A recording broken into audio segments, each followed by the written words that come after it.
নমস্কাৰ, আপোনালোকে চাই আছে সপ্তমতে জয়তে। পাপা মোদীজীনে ৱাৰ ৰুকা দি মনত পৰিছেনে কথাটো? এয়া আছিলে ৰাছিয়া ইউক্ৰেইন যুদ্ধ আৰু ঠিক সেই মুহূৰ্তত উত্তৰ প্ৰদেশত ইলেকশ্যনো চলি আছিলে আৰু এইটো কেম্পেইন হিচাপে এই বস্তুটো কৰা হৈছিলে আৰু পৰৱৰ্তী সময়ত খুব এইটো বেয়াকৈ ক্ৰিটিচাইজো হৈছিলে। এতিয়া আৰু এইবিলাক নকয়। কি সুন্দৰ এড মানে মোদী ৰাছিয়া ইউক্ৰেইনৰ যুদ্ধ হেৰি কৰিছে। এইটো হ'লগৈ এটা স্পেচ কৰিডৰ। এইটো যেতিয়াই ক'ৰবাত দেশত যুদ্ধ হয়, মানুহ ওলাই যোৱাৰ কাৰণে তাৰ এটা বন্দোবস্ত। ইয়াৰ লগত মোদীৰ কোনো সম্পৰ্ক নাই, কিন্তু এড কৰা হৈছিলে। আমি দেখিছিলোঁ তেতিয়া ইউক্ৰেইনত আমাৰ ভাৰতবৰ্ষ বুলি নহয়, অসমৰো যিবিলাক ছাত্ৰ তাত আছিলে, কি ধৰণে আহিছিলে, গোটেই প্ৰক্ৰিয়াটো নিশ্চয় আপোনালোকৰ মনত আছে। যুদ্ধটো দেখোন মণিপুৰতো হৈ আছে।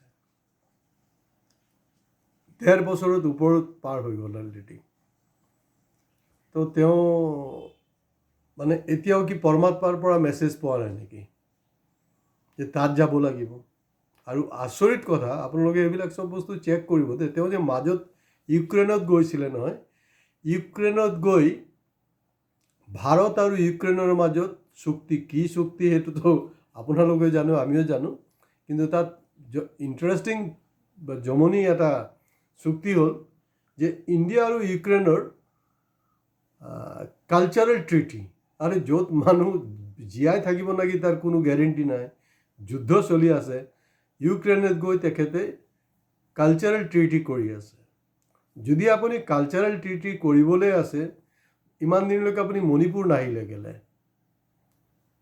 মণিপুৰ আহি যোনটো অৰিজিনেলি কুকি আৰু মেইতিৰ মাজত যি সম্পৰ্ক আছে, যি এটা কালচাৰেল ৰিলেশ্যন আছিলে তেওঁলোকৰ মাজত, সেইটোক মৈত্ৰী এটা স্থাপন নকৰে কেলে? আপুনি সেই ইউক্ৰেইনত গৈ কৰিছে।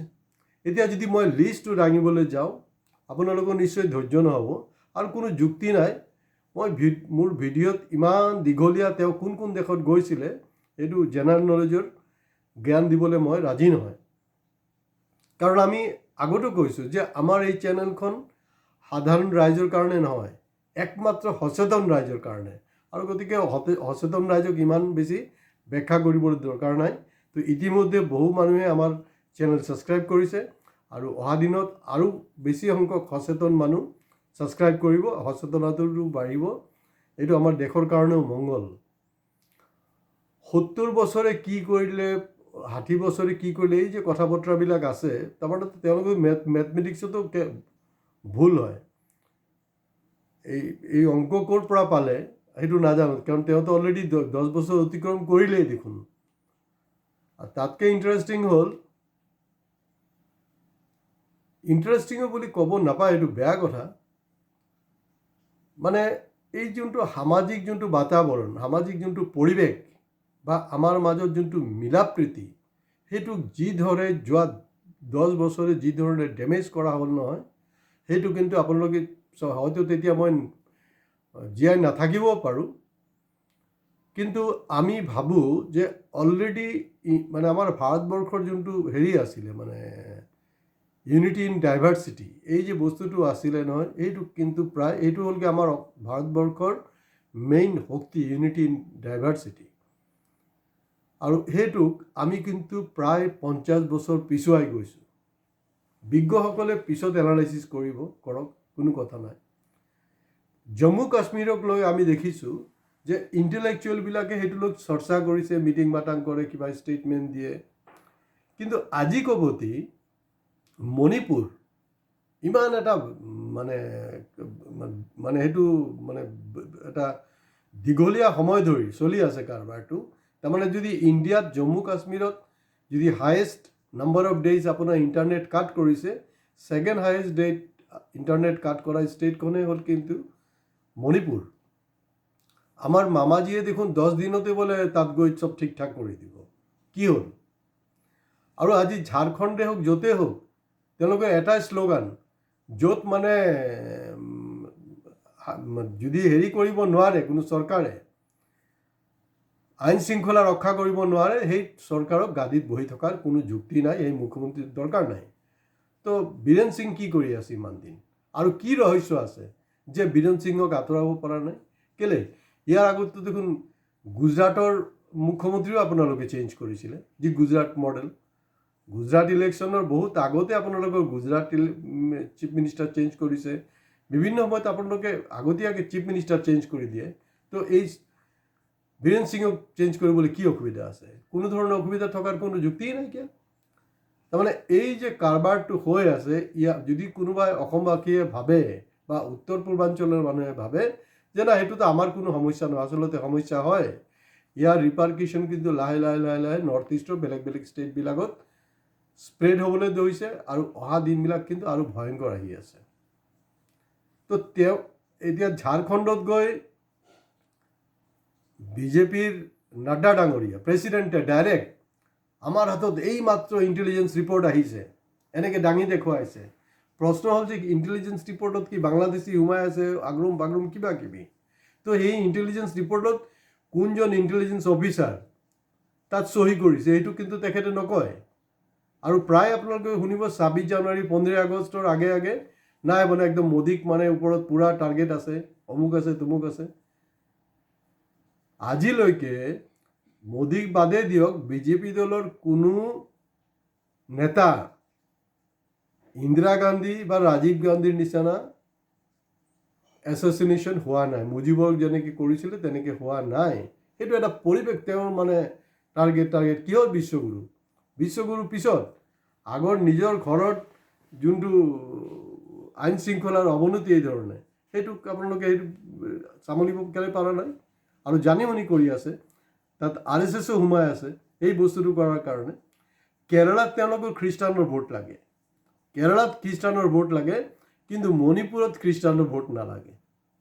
আৰু মণিপুৰৰ জনবিন্যাস বা তাৰ যোনটো লেণ্ডৰ যে ব্যৱস্থা সেইটো নিশ্চয় আপোনালোক জানে যে কোন বেচিকেলি। কাৰণ ইয়াৰ আগতো মই অসমীয়া প্ৰতিদিন কাকত বা সেইবিলাকক লৈ মই অলৰেডি মোৰ প্ৰবন্ধ ওলাইছেই, মানে অগ্নিগড় বা মণিপুৰ তেনেকৈ মোৰ লিখিছোঁ, তাত বিস্তৃতভাৱে মই তাত কথা বতৰাবিলাক লিখিছোঁ। গতিকে এই আমাৰ অলপ সময়ৰ ভিতৰতে, কাৰণ গোটেই কথাখিনি সাঙুৰি লোৱাটো সম্ভৱপৰ নহয়, এইটো আমাৰ মোৰ প্ৰবন্ধবিলাক পঢ়িলে আপোনালোকে চাব, য'ত মই ডিটেইলছ লিখিছোঁ। আৰু এখন কিতাপ প্ৰিপেয়াৰ কৰা হৈছে, আমি মণিপুৰৰ ওপৰত এখন কিতাপ ৰেডি কৰি আছোঁ। কিন্তু সমস্যা হ'ল যে পাব্লিছাৰে কৈ আছে পাব্লিছ কৰিবলৈ হ'লে পইচা লাগে। তো এটলিষ্ট মই ৰঞ্জন চৌধুৰী, মই মোৰ যোনটো ইণ্টিগ্ৰিটি ডিগনিটিৰ লগত মই কম্প্ৰমাইজ কৰিব নোৱাৰোঁ। এটা খুব মূল্যৱান মণিপুৰৰ গোটেই ইতিহাস মানে সামৰি লৈ এটা আমি কিতাপ প্ৰিপেয়াৰ কৰি আছোঁ, অলমষ্ট প্ৰায় শেষৰ ফালে। কিন্তু আমাক যদি কোনো ভাল একজন পাব্লিছাৰে সেইটোক দায়িত্ব লয়, সেইটো অতি সোনকালে অসমৰ ৰাইজে সেইটো পঢ়িব পাৰিব, মণিপুৰত আগে পিছে গোটেই ঘটনাবিলাক। আৰু এইটো বৰ বেয়া হৈ আছে গোটেই কাৰবাৰটো। আৰু মেইতেই আপোনালোকে জানে যে মষ্টলি তেওঁলোকে বৈষ্ণৱ মানে হিন্দু ধৰ্মাৱলম্বী, আৰু কুকিসকল খ্ৰীষ্টান হয়। কিন্তু এই বস্তুটো বাকী যে খ্ৰীষ্টানবিলাক হেৰি আছে তাত গৈ হেৰি কৰি থাকে। আৰু তেওঁলোকে বাহিৰত, মোদী ডাঙৰীয়া বাহিৰত গৈ এক ধৰণৰ ভাষণ দি আছে, নিজৰ ঘৰত কিবা কৈ আছে। আপোনালোকে চাব যে সেই কাৰ্গিল শ্বহীদ দিৱসৰ ওপৰতো বিজেপি চবতকৈ বেছি এনকেজ কৰি থাকে। কিন্তু 2023 মে' মাহত যোনটো জঘন্য অপৰাধ মহিলাৰ লগত হ'ল, তাৰ মাজত কিন্তু একজন মহিলা আছিলে, সেই কাৰ্গিল যুদ্ধৰ এজন সৈনিকৰ পৰিয়ালো কিন্তু সেই তাৰ ভিক্টিম হৈছিলে, কোনো ধৰণৰ হেৰি কৰা নাই। আৰু আজি এইটো যদি মণিপুৰ নহয় বেলেগ কোনো ৰাজ্য হোৱা হ'লে, আজি ধৰি লওক যোনটো আমি কাউ বেল্ট বুলি কওঁ বা হিন্দী স্পিকিং যোনটো মেজৰ বেল্ট UP বিহাৰ, তাত এইটো হোৱা হ'লে তো তেওঁলোকে নিশ্চয় ইণ্টাৰভিউ কৰিলে হয়। সমুজ্জ্বল ভট্টাচাৰ্যী কি আৰু নাম ল'ম বাৰু, মইতো হৰাণ হৈ গৈছোঁ। বৰ্তাকো এতিয়া ষ্টুডেণ্টবিলাকে কৈ থাকে তেখেত বৰ্তা, সেই বৰ্তাজনো দেখোন নিমাত। কাৰণ তেওঁতো নেচৰ চিফ কি কৰি আছে, নাডাৰ চিফ হিমন্ত বিশ্ব শৰ্মা ডাঙৰীয়া কি কৰি আছে, খুদ প্ৰধানমন্ত্ৰী কি কৰি আছে। আৰু ইয়াত ইমান লাজ পাব লগা একো নাই নহয়। ঠিক আছে, আপোনালোকে দেৰি কৰিছে বাৰু, কিন্তু এতিয়াতো কমচে কম চামুলি ল'ব লাগে। জম্মু কাশ্মীৰত ইলেকশ্যনত জিকাৰ পিছতো ষ্টেটৰ মৰ্যাদা দিয়া বা তাক 370 ঘূৰাই লোৱা, সেইবিলাক কৰাৰ এইটো জানি শুনি ওলমি থৈ দিছে। তাত জবৰদস্তি এটা টেৰৰিষ্ট ইনফিল্ট্ৰেশ্যন কৰাই তাত এটা আইন শৃংখলা পৰিস্থিতি মানে চেঞ্চিটিভ কৰি তুলিছে।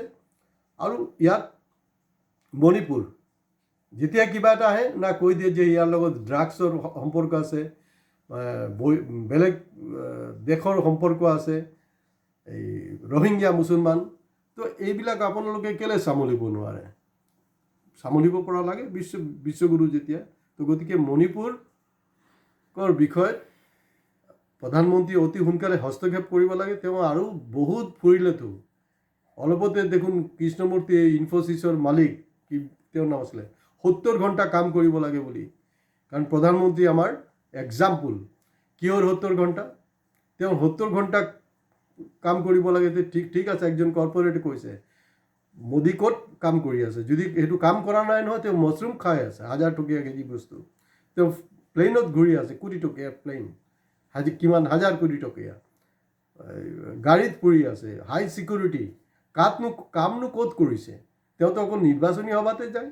নিৰ্বাচনী সভাত যোৱাটোতো কাম নহয় নহয়। সেইটো কাৰণেতো প্ৰতিটা পাৰ্টিৰ এটা ইলেকশ্যন টিম থাকে, তাহাঁতেই কৰে। প্ৰধানমন্ত্ৰীৰ সেইটো কাম নহয়।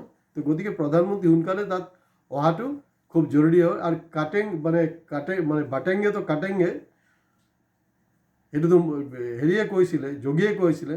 এতিয়া নতুনকৈ প্ৰাইম মিনিষ্টাৰ মোদী ডাঙৰীয়া কৈছে মানে এক সাথ रहेंगे তো সেফ रहेंगे।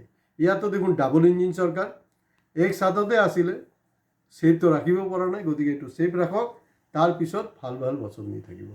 গতিকে আজিকে ইয়াতে শেষ কৰিছোঁ। নমস্কাৰ। আৰু আমাৰ এই চেনেলখনক আপোনালোকে অতি সোনকালে ছাবস্ক্ৰাইব কৰিবলৈ অনুৰোধ জনাইছোঁ। ধন্যবাদ।